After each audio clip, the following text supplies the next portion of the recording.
What's up guys, welcome back to the channel. I hope you're having a fantastic day. We only have a couple things left to get the Subi back up and running. We have to get the headers back in and the intercooler, and then we're ready. We're ready to build oil pressure, we're ready to set fuel pressure, and we're ready to light this thing up because it's been a while.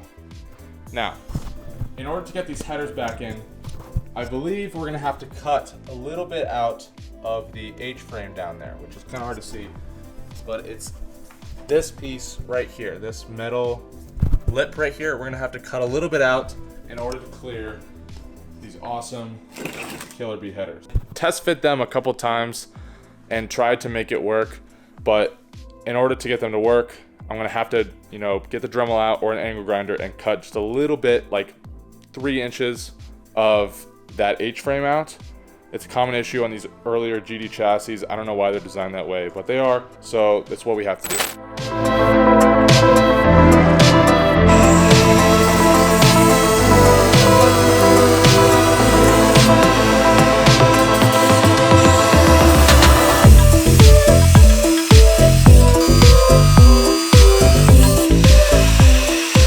Angle grinder makes quick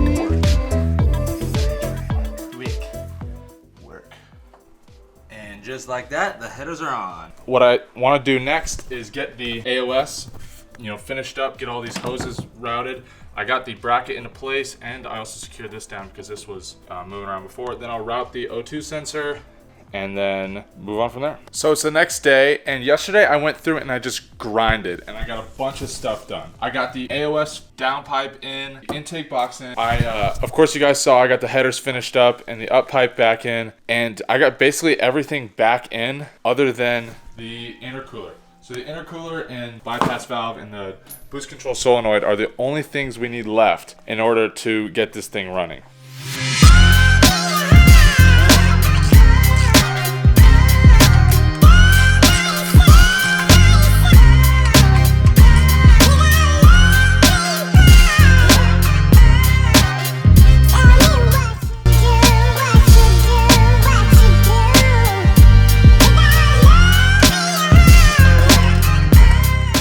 Everything routed up and ready to go. We got bypass valve in. Everything's in for this car.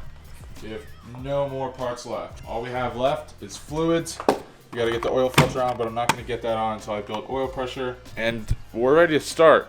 Obviously we can't start it today because I don't have a base map yet, and I don't want to start without the base map. So hopefully I'll get that sometime next week, and then we can start it. But yeah, it looks awesome. I got the this handy dandy coolant fill tank. So I've gone through and I've checked every bolt, every hose, every line, everything to make sure that when it comes time to first start, it goes off without a hitch. Now, I'm fully expecting there to be lots of problems, but hopefully that I can reduce as many of them beforehand and make sure that we are ready to go for dyno day. I don't want to miss a dyno day. I don't want to have to reschedule a dyno day. I want to get this car driving. It's been in the garage on jack stands for almost 3 months. So I'm really excited. I'm really nervous. Hopefully it goes off. But I think that's going to be it for this one. And we're starting in the next one. I'm telling you that right now. Next video, this car is going to be started. But for now, that's it.